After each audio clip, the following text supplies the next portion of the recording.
जय श्री ओम नमः सिद्धेभ्यो, जय श्री ओम नमः सिद्धेभ्यो, जय श्री नमो अरिहन्ताणं, नमो सिद्धाणं, नमो आयर्याणं, नमो वज्रायाणं, नमो लोये सवसागुणम्, नमः श्रीवर्धमानाय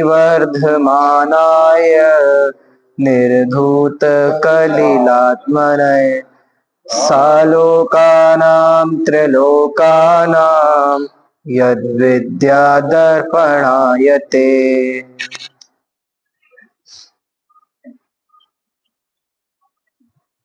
सम्यक दर्शन मोक्ष मार्ग की प्रथम सीढ़ी है। आचार्य उमा स्वामी तत्वार सूत्र ग्रंथ में पहले ही सूत्र में ये बात बताते हैं, सम्यक दर्शन ज्ञान चारित्राणी मोक्ष मार्ग। वास्तव में वह सम्यक दर्शन उस आत्मा के भान से होता है, स्वयं की आत्मा के भान से होता है। जो हमारी चर्चा चल रही है वो सम्यक दर्शन की एक विधि, प्राप्ति की जो विधि होती है उसके बारे में चर्चा पहले हो चुकी। अब फिर धीरे धीरे आगे बढ़ते हुए हमारी बात सम्यक दर्शन की क्या महानता है, उसका क्या महात्म्य है, उस पर चल रही है। वास्तव में तो वह जीव जब सम्यक्त्व को प्राप्त कर लेता है तो उसके अलावा उसको अन्य कुछ प्राप्त करने की इच्छा खत्म हो जाती है। जैसे एक रोगी को क्या चाहिए कि वह अपना उसका रोग खत्म हो जाए, स्वस्थ हो जाए, उसका स्वास्थ्य जो है, या जो निरोगी जीव है उसको क्या चाहिए कि उसका स्वास्थ्य बिगड़े ना। उसके अलावा उसको क्या प्रयोजन है? अब वो अपने उस स्वास्थ्य के लिए, उस स्वास्थ्य को मेंटेन रखने के लिए चाहे जो भी चीज करनी पड़े, चाहे अपना खान पान बंद करना पड़े, होता है नहीं होता है। जिनको डायबिटीज हो जाती है वो शक्कर चीनी सब मीठा सब बंद कर देते हैं।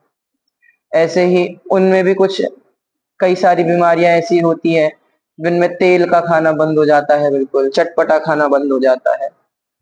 किस लिए करते हैं? सिर्फ अपने उस शरीर को बचाने के लिए, क्योंकि वे जानते हैं यदि डॉक्टर के कहे अनुसार नहीं चले तो फिर इस शरीर का अंत ही हो जाना है, शरीर नष्ट हो जाएगा। अब ये बात तो रही शरीर से संबंधित कि वास्तव में हम लोग चाहते क्या हैं। हम उस शरीर के लिए तो जी जान करके हम सातों आसमान को छू के सारे काम कर सकते हैं, कितने भी लाखों रुपए खर्च करने को तैयार हो जाते हैं। मान लो भारत देश में इलाज नहीं होता है तो अमेरिका जाने को तैयार हो जाते हैं।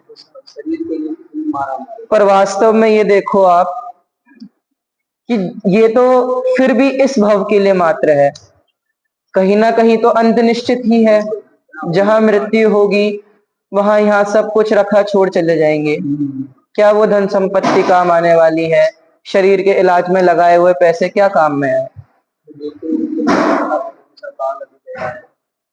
कोरोना काल गया है, किसी के काम आई, हाथ पैर बांध कर डाल दिया अस्पताल में। अब आप खुद देखिए। और वास्तव में जिससे हमें सच में सुख प्राप्त होगा उसकी बात सुनने के लिए भी समय नहीं है लोगों के पास। मेरे पास लोगों की क्या बात है? वास्तव में अपनी ही बात करो। इसके लिए उदाहरण देते हैं ना दादा, मान लो रात में 2 बजे तुमको सोना बनाने की विधि बताई जाए तो जाओगे कि नहीं जाओगे? और सुबह 6 बजे तुमको क्या बताने आ रहे हैं? तेरे आत्मा के बारे में बताने आ रहे हैं कि तुझे वास्तव में सुख की प्राप्ति क्या होगी, कैसे होगी, उसकी विधि बताने आ रहे हैं। उसके लिए समय हमारे पास नहीं है। भरी ठंड में 2 बजे जाने को रात के तैयार है, लेकिन नॉर्मल के दिनों में, जो साधारण दिन है, उनमें सुबह 6 बजे जगने को भी तैयार हम नहीं हो पाते हैं। तो ये अंदर की कचास समझना। वास्तव में इससे क्या बताना चाह रहा हूं मैं कि जो हमने वो पहले कारिका में पढ़ा ना कि मिथ्यात्व रूपी संपत्ति और एक सम्यक्त रूपी संपत्ति, हमें क्या चाहिए वास्तव में? विपत्ति है, मिथ्यात्व भी वो विपत्ति है। मान लो मिथ्यात्व ही आपके रहा तो क्या आपके धन जायदाद दौलत क्या काम में आने वाली है? जब यदि आपको कोई ऐसी बीमारी लग जाए जिसका लाइलाज कोई बीमारी ऐसी है जिसका कोई इलाज ही नहीं है, तो बताओ अब आपके पास चाहे कितना भी धन इकट्ठा आपने करके रखा हो, जब आपका वो काम में ही नहीं आने वाला है तो उसका क्या औचित्य हमारा रहा? इसीलिए आचार्य देव ने यहाँ पर कहा, समंत भद्र देव ने कहा कि केवल एक सम्यक्त्व को प्राप्त कर ले, जो वास्तव में सच्चा सुख है उसको प्राप्त कर ले। एक शास्त्री जी हैं, वे बताते हैं ड्रेस और एड्रेस बदलने का नाम मृत्यु है। ड्रेस और एड्रेस बदलने का नाम ही मृत्यु है। और अगर वह सम्यक्त्व प्राप्त कर लिया तो परमानेंट ड्रेस और एक एड्रेस निश्चित हो जाएगा। क्या निश्चित हो जाएगा? सिद्ध अवस्था सिद्धालय में। तो और इससे भी बात किसी तरीके में कही है कि ये जीव अनंत काल तक या तो लोक में रहता है या सिद्ध अवस्था। ये बॉल की साला ये बीच का समय है, बिल्कुल। सादिक 2000 सागर के लिए निकल के ही तो आता है निगोद से। अब उस सादिक 2000 सागर में यदि अनंत काल सारा काल निगोद से निकलने से लेकर के और जब तक वो बस ये बात है। सादिक 2000 सागर में या तो मोक्ष चले जाओ या वापस नहीं पहुंच जाओ, और वहां भी कब तक के लिए? अनंत काल के लिए। या तो वहां जाओगे अनंत काल के लिए, अनंत सुख भोगने जाओगे, नहीं तो फिर अनंत काल तक दुख भोगते रहोगे। ये समझो वह कुदरत एक मौका देती है वहां से निकलने के लिए, सादिक 2000 सागर के लिए। अनंतानंत राशि अनंतानंत कितनी बार हो अनंत बार तो अनंत का पार नहीं था। अब 608 जी निकलते 608 निकलते हैं। अब आप उसमें एक चीज और देखो, हमें यही चीज सोचना चाहिए। मान लो कोई नौकरी की एक ही पोस्ट निकली 1 लाख में और 1 लाख में एक को चाहिए, क्या सोच के जाते? क्या पता मेरा नंबर लगा हो, वहां तो 608 है, 608 में मेरा नंबर क्यों नहीं होगा? ऐसा विचार करना चाहिए। 6 महीने 8 समय में 608 जाने वाले हैं तो मेरा नंबर क्यों नहीं हो सकता उसमें? ये विचार करना चाहिए हमको। यह बात समझना। अब उसमें भी कहते हैं ना, जिंदगी तो अनेक मौके देती है। अब सादिक 2000 सागर में मारीची जैसे जीवों को आप देख लो, एक आदिनाथ के समय में कितना अच्छा मौका था, फिर भी पूरा एक कोड़ा कोड़ी सागर घूमने के बाद अंत में महावीर जब वर्धमान अवस्था में जन्म लिया, एक कोड़ा कोड़ी सागर का चौथा काल रहता है। हाँ, 84,000 वर्ष कम एक कोड़ा कोड़ी सागर, तो वो चौथा काल रहता है। अब आप देखो तो उसके बीच में भी जितने भी जन्म उसने धारण करे हैं जी, क्या हुआ? 42,000 वर्ष का एक कोड़ा कोड़ी सागर का काल है। अगले में अच्छा, हाँ उधर, हाँ क्योंकि इधर से छठवा आता है, उधर से पहला और दूसरे हिसाब से, तो उधर 42 जुड़ जाएगी। सही बात, बिल्कुल सही है। हाँ हाँ, 42 ऐसे 84 हो गए टोटल मिला के, तो वो उधर जाएगा। तो मैं तो ये बताना चाह रहा हूँ, ये सम्यक तो यदि प्राप्त नहीं करता वो जीव, और ऐसा नहीं कि हम चौथे काल में हमने जन्म नहीं लिया होगा, चौथे काल में भी हमने जन्म लिया ही होगा। कैसे? अब इसको भी सिद्ध कर सकते हैं। सादिक 2000 सागर के लिए निकलता है जी, और वो तो ये 21,000 वर्ष में भी अभी 2000 वर्ष कुल ही बीते हैं, और इसके पहले का भी मिला लो, मान लो त्रियंच अवस्था में भी हुए, देव अवस्था में भी हुए, तब भी हमने जन्म तो लिया ही होगा, क्योंकि निगोद से हम निकले सादिक 2000 सागर के लिए। है कि बात नहीं है? अब आप खुद सोचो, हमारे पास इतने मौके रहे, उसमें हमने काम नहीं किया, लेकिन फिर भी अब इसका दुख मनाते मनाते पाप बंद मत करो, वास्तव में क्या करो, जो वही कहते हैं ना, रात गई बात गई। यह चीज समझो, अब समझ में आ गई है बात, तो अब इस बात को साध लो। हाँ, जो हाथ में बचा है उसको बचा कर रखो, उसको यूज करो। बड़े पुण्य के उदय से समंत भद्रदेव, कुंद कुंद स्वामी, गुरुदेव श्री जैसे लोग जो अन्य संप्रदाय से परिवर्तित हुए, मैं तो कहता हूँ वे तो स्वयं के लिए हुए थे, पर उन्होंने हमारा काम करवा दिया साहब। अरे युगल युगल जी साहब अन्य से परिवर्तित हुए। दादा जैसे लोग जो आज इस काल में हुए, मान लो यदि दादा के पिताजी ये प्रतिज्ञा ना करते कि मैं अपने दोनों बेटों को बिल्कुल ऐसा पंडित ही बनाऊंगा, तो क्या आज दादाजी होते? ने संकल्प किया था कि मेरा कुछ होता मैं इसको यहाँ बिल्कुल। हाँ, अब आप खुद समझो। और हम ये भी समझे, हम इनका उपकार मानते हैं तो इनके बलिदान को व्यर्थ ना जाने दें। इन्होंने जो कार्य किया उसको व्यर्थ ना जाने दें हम।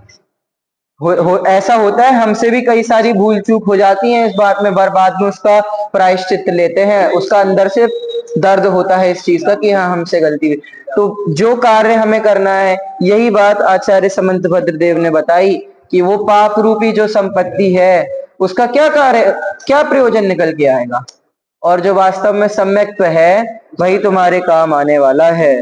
और फिर आगे बढ़ते हैं तो वे क्या बताते हैं कि चाहे कोई भी हो, जगत का कोई भी जीव हो, वह सम्यक्त्व प्राप्त कर सकता है। संसार का कोई भी जीव हो, वह श्रेणिक महाराज अभी नरक में है, नरक गति में है, पर सम्यक्त्व के कारण वो आत्मा का सुख अभी भी उनको निरंतर हो रहा है। बाह्य में तो प्रतिकूलता है, उनको जो शुद्धि हो रखी है, बाह्य में तो दुख कोई भी कह दे जी नरक गति के जीवन नार की है तो दुख सहन कर रहे होंगे। हाँ, पर वो अंदर में उनको जो एक कषय चोकड़ी के अभाव की जो शुद्ध परिणति है उसका अनुभव चल रहा है। यह सम्यक्त्व की महिमा है कि नरक में भी जीव अपने आत्मा का भान, आत्मा का सुख निरंतर हर समय हर पल वो अपना वेदन कर रहा है। सम्यक्त्व की ये महिमा देखना। नरक से निकृष्ट तो नीच तो हम किसी भी गति को नहीं मानते हैं, और जिस देव गति को हम उच्च मानते हैं, उत्तम गति मानते हैं, वहां से भी जीव मरकर त्रियंच में आ जाता है यदि मिथ्यात्व अवस्था रह जाती है तो, सिर्फ इसी कारण कि उसको वह भोग आगे नहीं भोगने को मिलेंगे। इस प्रकार वो दुख मनाता रहता है, इस प्रकार के संक्लिष्ट परिणाम रहते हैं। यह बात समझना कि वास्तव में हे जीव, इस सम्यक्त रूपी संपत्ति को प्राप्त कर, अन्य किसी संपत्ति के पीछे मत भाग। आप दुनिया में देखो, मान लो किसी को यूपीएससी क्रैक करना है, आईपीएस क्रैक करना है, जेईई क्रैक करना है, तो क्या इसके अलावा कहीं और दिमाग लगाता है? वो केवल इन्हीं के पीछे 18 घंटे दिन के लगा देता है वो पढ़ने में। खाना पीना कुछ शुद्ध नहीं होती, सिर्फ किसके लिए? इस भव के लिए और एक डिग्री के लिए। अब आप खुद सोचो, तो क्या हम अपनी आत्मा के लिए, अनंत काल के लिए जो हम सुख का वेदन करेंगे, उसके लिए क्या हम दिन का ज्यादा ना कहूं 1 घंटा भी नहीं दे सकते क्या? कितनी बड़ी भूल है, बताओ आप। ये भी एक समय नहीं निकाल पा रहा हूं, और उसमें भी सही बात समझना।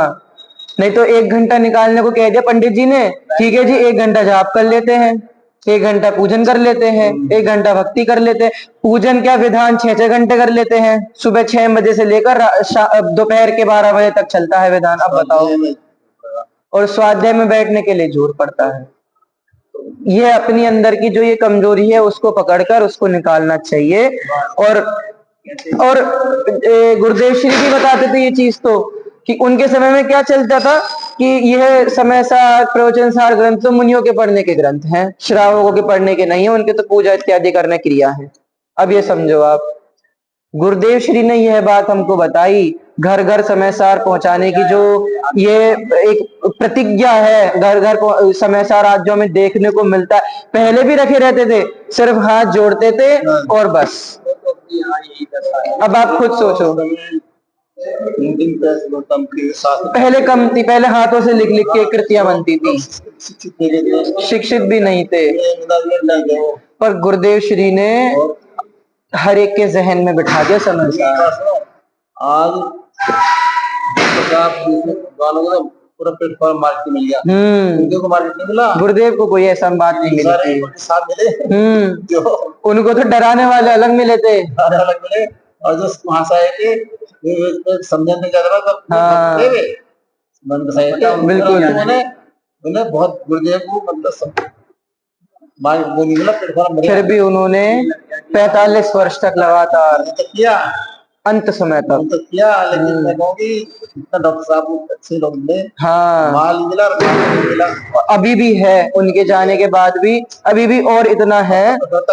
हाँ, अब तो डबल करने की बात है। हाँ, लेकिन उस समय तो गुरुदेव ने कितनी बात करी, निराश। और यदि मैं कहूँ गुरुदेव श्री नहीं होते तो शायद आज स्मारक जैसी संस्था भी ना होती। उनकी प्रेरणा से ही तो पूर्णचंद चंद जी गोदिका ने उनने कहा था कि हे सेठ, यही शब्द थे, हे सेठ टोडरमल जी के नाम पे कोई स्मारक बना, ऐसे शब्द थे।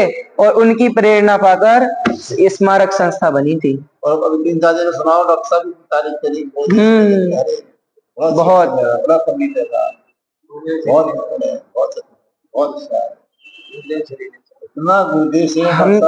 हमारे जीवन में तो गुरुदेव श्री सबसे पहले तो सच्चे देव, उसके बाद कुंद कुंद स्वामी, समंत भद्र स्वामी, अमृतचंद आचार्य, जितने भी गुरु हैं, उसके बाद गुरुदेव श्री, जुगल किशोर जी, दौलत राम जी, टोडरमल जी, इन सब के बाद दादा और अन्य आगे जितने विद्वान अभी हो रहे हैं, मनीष जी, शांति भाई साहब और अपने अभय जी, वीर सागर जी, जितने भी ये सब विद्वान हैं, इनका इतना इतना उपकार हमें मानना चाहिए। और अकेले उपकार मानकर भी कुछ नहीं होने वाला।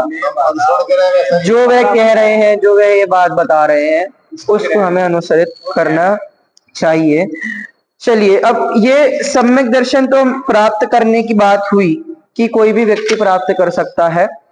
अब वो आगे क्या बात हो रही थी कि चलो अब उन जो विद्वान हमें बात बता रहे हैं, आचार्य श्री बात बता रहे हैं, सम्यक तो प्राप्त यदि किसी को हो जाता है तो उसके आगे क्या जितनी भी क्रियाएं होती हैं, क्या अशुद्धताएं नहीं करता, अतिचार नहीं करता, उसकी बात यहाँ पर चल रही थी जो उन्होंने बताया था। क्या कि सबसे पहला तो यही कि सम्यक दृष्टि जीव को भय, स्नेह, आशा और लोभ, ये 4 जो एक गुण भाव हैं, इनसे कुदेव कुशास्त्र कुगुरुओं को नमस्कार नहीं करता है, नमन नहीं करता है, विनय नहीं करता है।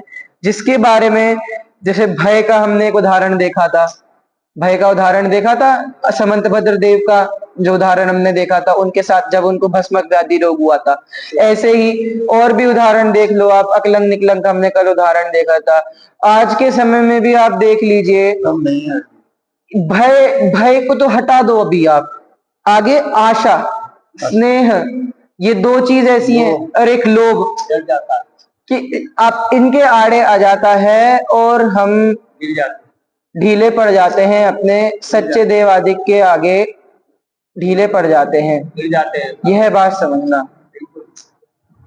हालांकि ऐसे भी आज हैं, पर कम है कि आज कैसा भी भय दिखा दो उनको, कितने भी पैसे उनके सामने रख दो, कैसा भी लोग दिखा दो, वे सच्चे देवादिक के अलावा किसी को भी नहीं पूछते हैं। यह बात है। एक विद्वान कहते हैं ना कि हमारा माथा सड़ा नारियल नहीं साहब, जो किसी के आगे भी फोड़ दिया जाए। यह बात समझना। यही बात कही, भय से कुछ मिल जाएगा मुझको, ऐसी आशा से, स्नेह कि भाई किसी का प्रेम हो, भाई हमारा भाई कह रहा है कि चलो नमस्कार कर लो जी, हमारे पापा कह रहे हैं, हमारी माता कह रही हैं कि इनको नमस्कार करना चाहिए, तो चलो उनके कहने पे कर लेते हैं। नहीं, पहले परीक्षा करना। समंत भद्र देव क्या कहते हैं कि मैं आपको देव क्यों नहीं मानता, मैं इसलिए नहीं मानता कि आपके चवर इत्यादि ढोलते हैं, आपके देव आते हैं, आपका समोशरण बनता है। मैं आपको देव इसलिए मानता हूं क्योंकि आप दोषों से रहित हो, आप वीतरागी हो, आप सर्वज्ञ हो, आप वो सच्ची हित की बात बता रहे हो। सबसे पहली सर्वज्ञ सिद्धि करते हुए क्या कह रहे हैं कि दोषावरण्य योर हानि निशेषायति शायनाथ। क्या कह रहे हैं कि उन दोषों से रहित हो, यह बात है। जब सामने वाले दर्शन के लोग, अन्य दर्शन के लोग उठाते हैं ना, ये बात रखते हैं कि जिस सर्वज्ञ तो हो गए हमने मान लिया, सूक्ष्मांतरित दूरार्थ इस वाली कारिका से आपने सिद्ध करा सर्वज्ञ होते हैं, हमने एक्सेप्ट कर लिया। लेकिन अरिहंत ही सर्वज्ञ कैसे हुए? हमारे कपिल आदि जो हैं, हमारे गुरु हैं, वे भी तो सर्वज्ञ हैं।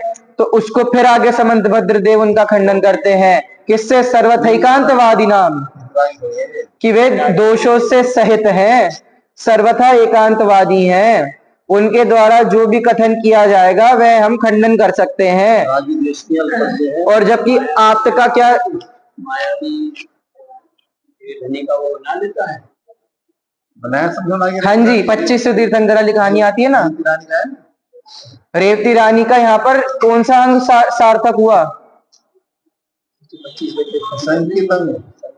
एक शंका नहीं हुई इनको, यह बात समझना। वो जानती थी, पूरा नगर क्या कह रहा था, तीर्थंकर 25वें तीर्थंकर हुए हैं। और एक रेवती रानी थी, नहीं मैंने आगम में पढ़ा है, एक काल में 24 तीर्थंकर से ज्यादा नहीं हो सकते, और वे हो चुके हैं।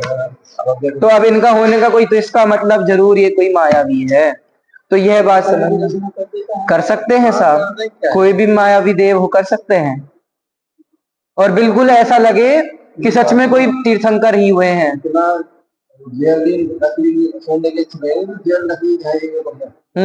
अब सामने तो इतना हाँ, इतना नहीं पता लगा पाओगे आप। ये तो करते हैं उनकी करता है, वो तो असली से करता है, भाव से करता है, वो तो नकली। देव ने तो वो नकली करी थी, दिखने में ऐसा कि बिल्कुल असली हो। असली संख्या बढ़िया समय में, तो इसी समय की बात है, वो तो इस समय में दंडित करने वाले नहीं थे उनको। देव को कौन दंडित करे साहब? वो तो सुनो, वो तो विद्याधर, वो तो देव नहीं थे वो। वो तो सिर्फ परीक्षा लेना चाहते, इसलिए तो बाद में जब उनको ये सिद्ध हो गया कि भाई रेवती रानी तो रेवती रानी है जी, उन्होंने कहा महाराज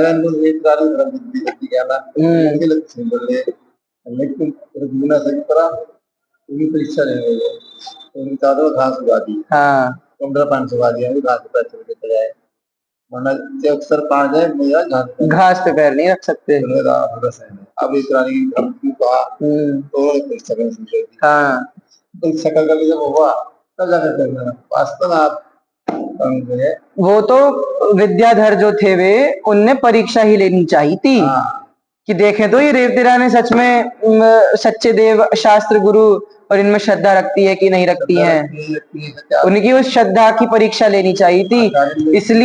इसलिए समंतभद्र देव कहते हैं, भाई सच्चे देव को भी नमस्कार तब करना जब उनकी परीक्षा कर लो कि हाँ ये सच्चे देव हैं। परीक्षा प्रधानी होना सिखाते हैं समंतभद्र देव।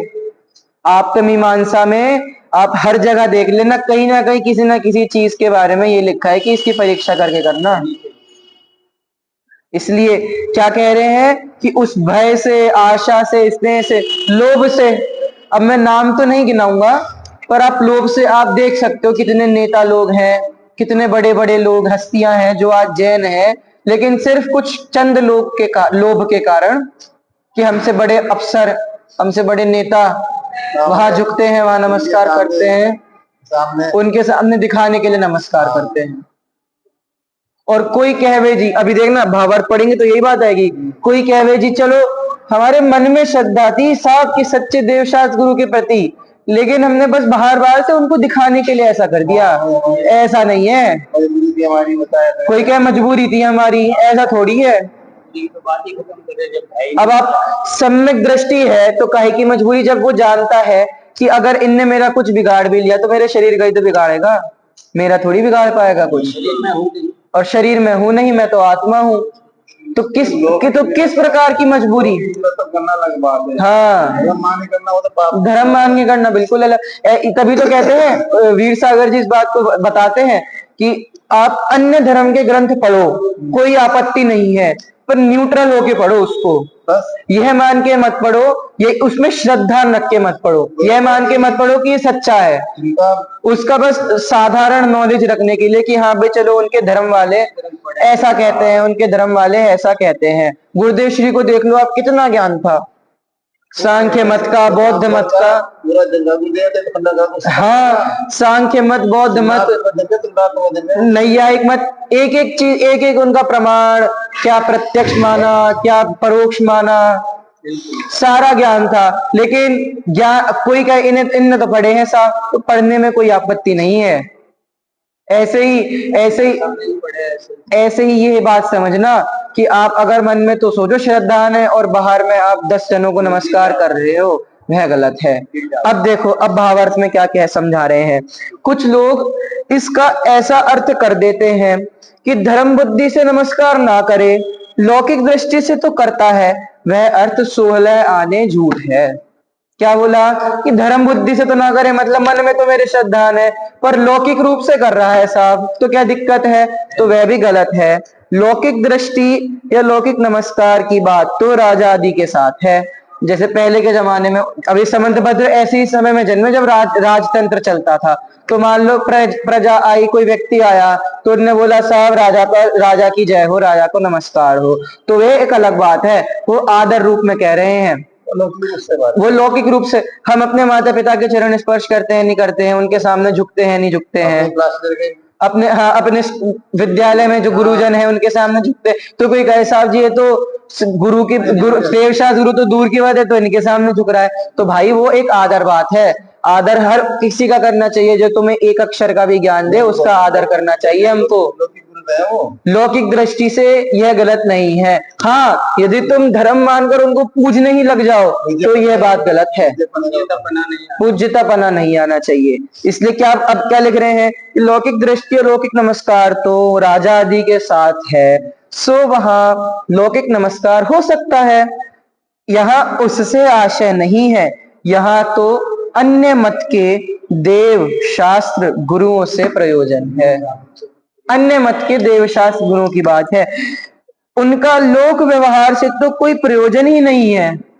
अब देखो, अब इसी बात को इस एंगल से समझना कि कोई कहे कि साहब चलो राजा आदि की बात भी हटा दी, आप अन्य मत के देवशास्त्र गुरु की बात कर रहे हो, उनको भी कोई व्यवहार से नमस्कार करे, ऐसा नहीं हो सकता। उनको जब व्यवहार से कोई प्रयोजन नहीं है, जब उनको धर्म बुद्धि से प्रयोजन है, तो व्यवहार से बात ही नहीं कर सकते हो। लौकिक दृष्टि से आप उनको नमस्कार नहीं कर सकते हो, उसमें धर्म बुद्धि कहीं ना कहीं आपकी अड़ी हुई है।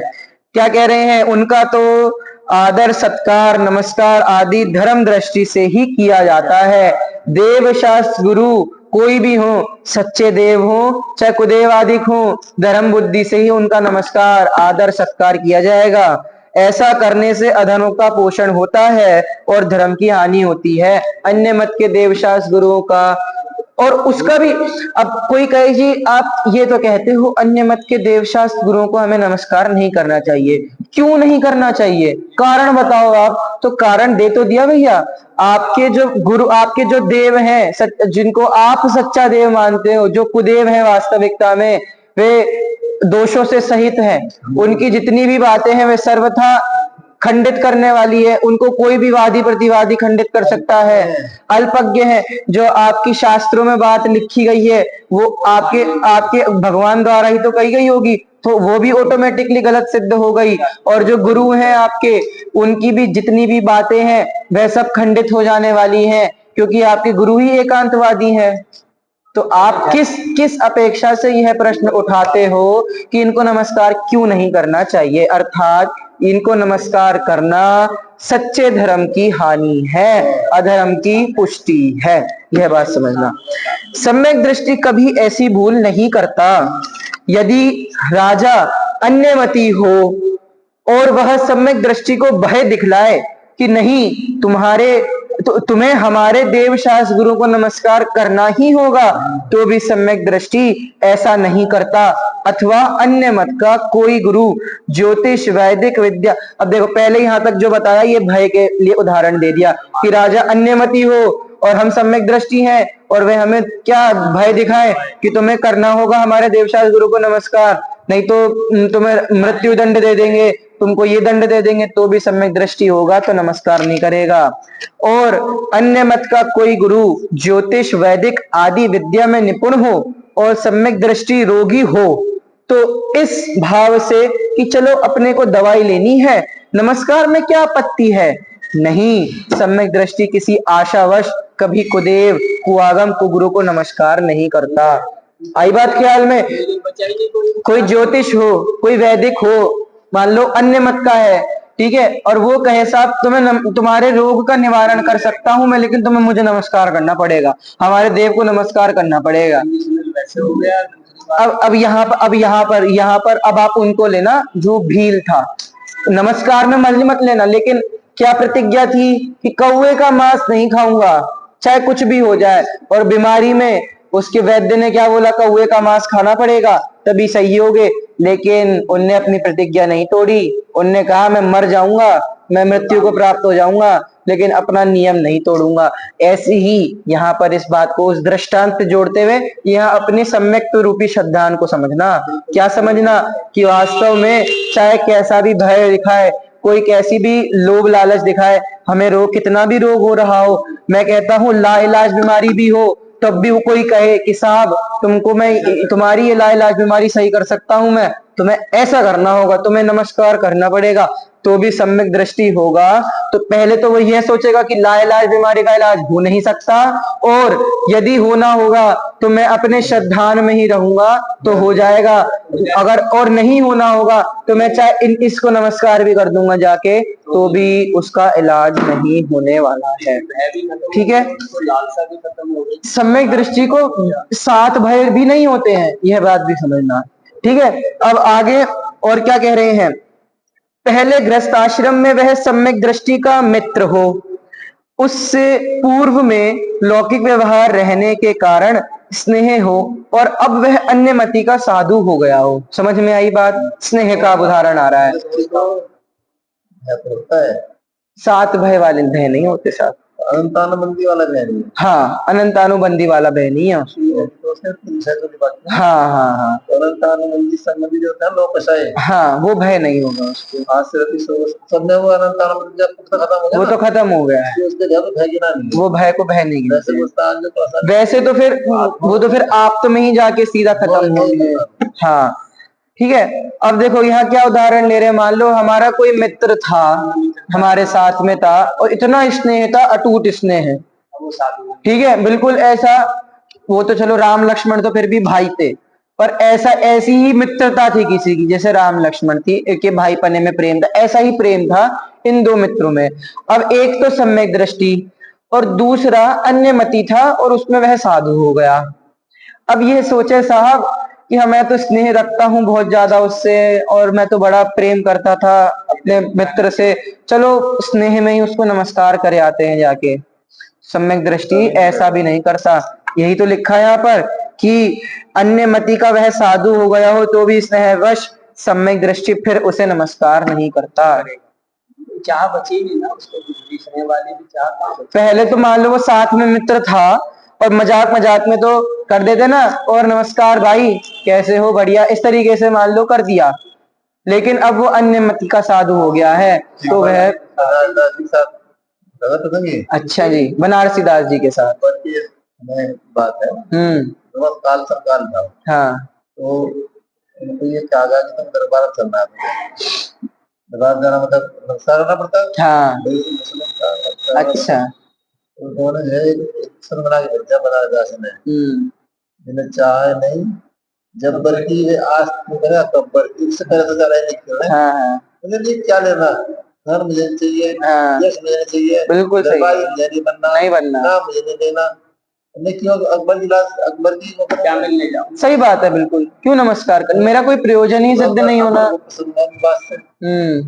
तो क्या ना भय ना आशा, हम जीवन भर यदि आप देखते हो, हम अपने अंदर गुप्त आशा ऐसी रखते हैं साबित, बिल्कुल क्या पड़ जाए, यही है मुश्किल, उससे हम जो है उसकी से नहीं बनता, कर जा रहे हैं, हम अभी उस बात को नहीं समझे हैं जो वास्तव में आज के आचार्य, जो आचार्यों ने ये बात कही, आज के विद्वान कहना चाह रहे हैं, इसलिए कहीं ना कहीं हमको ये भय लगा रहता है।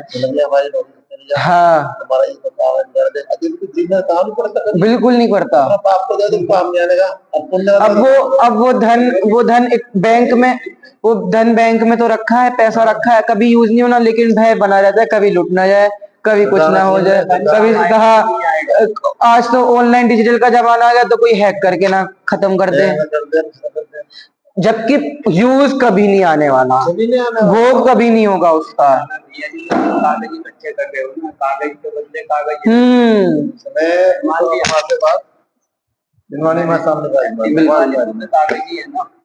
मेरे पास जो थोड़ी बहुत अच्छी देव जाऊं क्या करना ही मरेगी, क्या करूँगा मेरे काम कर जाने के लिए, तो नौकरी कर रहा ना हूँ, वहां से ले जाऊं फिर उधर मेरा कभी काम हुआ ना, मेरा काम आने के तो मजदूरी करता फिर, वो भी क्यों करनी है जब कुछ काम में ही नहीं आना है, तो वही तो चेंज होता है, अब कुछ काम तो आना नहीं है। अब जैसे बुढ़ापे में जब पाप हो जाएगा तो धन में आप बिल्कुल, और जब वो पुण्य हो जाएगा तो उसी जगह बढ़ेगी बढ़ने की, हम हाँ ये जो इच्छा रूपी ये जो नाग है ये डसता जा रहा है, इसलिए तो यही बात बोली, किसी भी आशा से भी नमस्कार नहीं करता साहब। आगे देखो वही उसी आशा की, अब देखो वो आशा की बात आ रही है कि कोई अन्य मत का साधु रिद्धिधारी हो तो इस लोभ से कि उससे कुछ प्राप्त हो जाएगा, अन्य मत का साधु रिद्धिधारी वही हो जाते हैं रिद्धिधारी हो, हाँ, और हम ये सोच के जाए सब कुछ मिल जाएगा, तो भी सम्यक दृष्टि उसे नहीं नमता अथवा विनय आदर सत्कार दान गुणानुवाद हाल चाल पूछना इत्यादि कुछ नहीं करता, क्योंकि ऐसा करने से उसका सम्यक भ्रष्ट होगा या उसमें अतिचार ही लगेगा। देखो सबसे छोटी बात, हाल चाल पूछता भी नहीं है। हाल चाल पूछने भी क्यों जाना साहब, क्योंकि उसमें कहीं ना कहीं कमजोरी आ गई, यह बात सिद्ध हो जाएगी कि हाँ भाई हमसे कुछ मांगने आया है, हमसे कुछ आशा है इसको हमारे लिए। और आजकल तो बहुत हाँ इसका बहुत बहुत वो हो रहा है, हाँ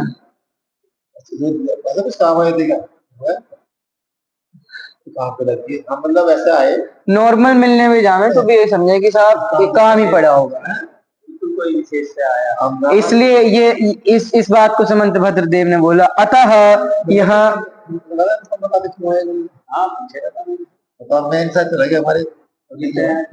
बड़े हमारे रखा है, अच्छा बीमार चल रहे पुराने हैं, हाँ जाकर के आदमी का जो है जी मैं चला गया, उनके पुत्र को ये लगा कि ऐसा क्या काम हो गया, काम पड़ा है कुछ, हाँ जो चाहते हैं अलग से कोई काम चाहते हैं, मतलब बात ही जोड़ दी कुछ काम है, इसलिए तो यह बात बोली साहब, हाल चाल पूछने भी नहीं जाता चाहे कैसा भी जीव हो, वह जानता है इनके पास गया तो मैं अंदर से भले ही चलो दृढ़ हूं कि मैं श्रद्धानी हूं, लेकिन लोक में बदनामी होगी कि साहब भी देखो ये जैन होने के बाद वहां जाता है। भाई शराब के ठेके पे दो मित्र गए, एक शराब पीता है एक नहीं पीता, मैं दूर से आप देखो चाहे मैं देखूं चाहे कोई भी देखे, क्या कहेगा कि साहब शराब पीने आया होगा। अब वो चाहे पूरी दुनिया में ये कहता फिर साहब मैं शराब नहीं पी रहा था, मैं तो अपने मित्र के साथ आया था, कौन कैसे मानेगा इस बात को, ये बताओ भाई। आप सोचो कि एक बार कीचड़ में उतरूं और कीचड़ का छींट मेरे पजामे पे ना लगे, पैंट पे ना लगे, ऐसा हो सकता है क्या? इसलिए मान लो यहाँ पर अंतरंग में श्रद्धानी भी हो तब भी लोक व्यवहार के भय से सम्यक दृष्टि नहीं जाएगा उनके पास। हमारे काल गया है ना, हाँ जी, हाँ भाई आप ये चीज समझो, हाँ आज के जमाने में अपना शरीर धन इससे ज्यादा कोई अपने को नहीं मानता, यदि मानता होता तो ये लॉकडाउन जैसी परिस्थिति नहीं बनती, और जिनके पास धन था वे भी क्या आज बच गए क्या, जितने भी पैसे वाले थे। नसीबी के पास टाल दिया। और मैं तो ये मानता हूँ साहब, जिनके पास ज्यादा धन नहीं था ना, वे ज्यादा बचे हैं। अगर 100% पॉपुलेशन जितने मरे 100% में डिवाइड करो तो 80-20 का रेशो निकल के आएगा। 80 जो मरे वे पैसे वाले मरे, और जो 20 बचे होंगे वे सब नॉर्मल, जो मिडिल क्लास कह लो, जो ज्यादा अमीर हाई फाई क्लास के ना है। हाँ हाँ, कोरोना लगा जाते थे फुटपाथ पे लोग समझ गए। वे अभी भी बचते बस। अब आप इस चीज से समझो कि साहब दुनिया का चाहे अरब रुपए पैसा इकट्ठा कर लेना, अनंत संपत्ति इकट्ठी कर लेना, यदि मृत्यु आनी होगी तो वो पैसा नहीं बचा पाएगी तुमको। और यदि बचना होगा तुमको तो तुम्हारे पास कुछ भी ना हो। जैसे उनका जो कौन थी वे राजकुमारी, उनके पति को कुष्ठ रोग था ना, जिनकी क्या नाम था, मैना सुंदरी के जो पति थे उनको कुष्ठ रोग था। अब आप श्रीपाल को, अब आप खुद सोचो क्या था उनके पास, सब कुछ तो छोड़ आए थे। अब बताओ आप। तो इसलिए भाई अब फिर यही बात निकल के आती है कि मिथ्यात्व रूपी संपत्ति को इकट्ठा करके क्या मिला, क्या प्रयोजन, अर्थात वो धन संपत्ति पैसा रुपया और क्या लेना, और जुत्ता जोड़ना है आपको। एफडी करा के रखते हैं, इन्वेस्टमेंट करके रखते हैं, इसमें लगा दिया उसमें लगा दिया, भोग कभी नहीं होने वाला, और जब भोगने का टाइम आएगा तब तुम नहीं बचोगे। इसलिए यहाँ शुद्ध दृष्टया पद दिया है कि दोष रहित और अतिचार रहित सम्यक्त्व की उपासना करने वाले प्राणी कभी ऐसा नहीं करते। कैसा नहीं करते कि कुदेव आदि के सामने नमस्कार नहीं करते, अथवा कोई अन्य मत का मंदिर बहुत कीमती या कारीगरी में बढ़िया बना हो। अब देखो कितनी खतरनाक बात आ रही है जो आज के समय में देखने को मिलती है। जिस ताजमहल देखे हैं जाके, जयपुर में बिरला, मैं खुद बता रहा, मेरी खुद की कमजोरी, हम खुद देखने चले जाते हैं कि सब देख के तो है क्या मना है, बिरला मंदिर देखे है अपन। आपने देखा होगा ये आप बड़ी बड़ी सिटियों में घूमने जाओ ना, जैसे उधर साउथ साइड चले जाओ, मैसूर चले जाओ, बेंगलोर चले जाओ या मुंबई वगैरह चले जाओ, इनमें आपने देखा होगा टूर कराने वाली बसें होती हैं, ये मुंबई दर्शन, उसमें से आप 10 में से 2 से 3 जगह तो मंदिरों की होगी जो वहां पर लेके जाते हैं। हाँ, वही बता रहा मैं, ऐसी उनमें से 2 या 3 स्पॉट कोई मंदिर देवी देवता के होंगे, वो अलग होते हैं, वो मंदिर ज्यादा होते हैं, वो चीज दिखाते हैं। तो क्या लिखा कि अन्य मत का मंदिर बहुत कीमती या कारीगरी भी से बढ़िया बना गया हो तो भी शुद्ध सम्यक दृष्टि कभी उसे देखने मात्र तक को नहीं जाता, दर्शन को का तो प्रश्न ही नहीं उठता है। अब बताओ आप। मैं गया था कहाँ जी? हाँ, तो तिरुपति बालाजी का मंदिर जो है मेरा भाव हुआ। हाँ, भाव क्यों हुआ कि मैं सुन रखा था कि ये मंदिर जैन मंदिर था। हाँ, हमारा जो उसमें आप देखते हैं ना मूर्ति को कपड़े पहना रखे है, वो नेमिनाथ भगवान की है। हाँ, और मेरे को गया वहां से, तो मन में था भाई हमारे ने कब्जा कर लिया, बात की, लेकिन अब तो इतना घुमा नहीं है, अब तो नहीं बचे। बिल्कुल क्या लगा, बिल्कुल जी दोष है, तभी तो इसमें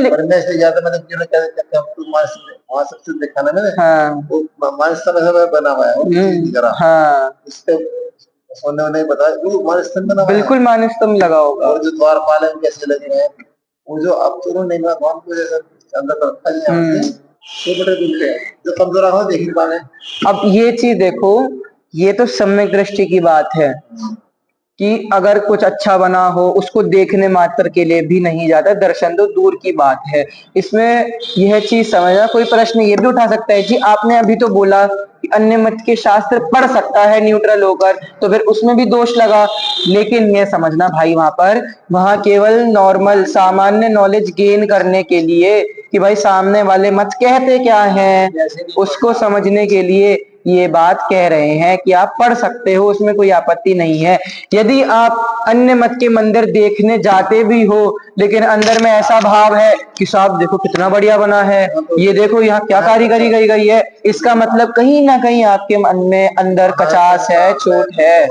यदि आप इस भाव से जा रहे हो देखने के लिए कि साहब ये देखो ये इस तरीके से ये करते हैं और हमारे जैन मत में, हमारे जैन धर्म में इस चीज का विरोध किया गया है, तो भी तो कोई आपत्ति नहीं है, फिर भी सम्यक दृष्टि देखने मात्र के लिए भी नहीं जाएगा, यह बात है।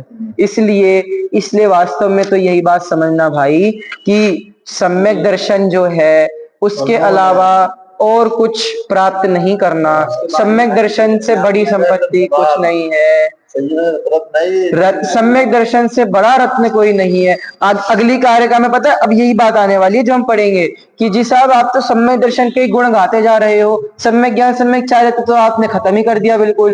तो भाई सम्यक ज्ञान सम्यक चारित्र कब प्राप्त होंगे? जब तुम सम्यक दर्शन रूपी बीज बोओगे। जब तुम पहले बीज मत लगाओ खेत में और चाहो कि सीधा फल तुमको मिल जाए।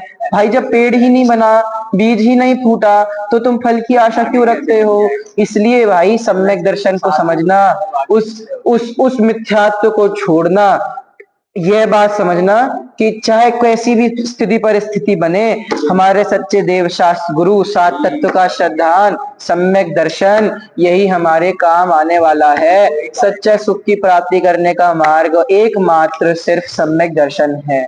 इस प्रकार सम्यक दर्शन को प्राप्त करें हम सब और मिथ्यात्व को शीघ्र अतिशीघ्र छोड़े। इसी मंगल भावना से आज की बात पूरी करेंगे।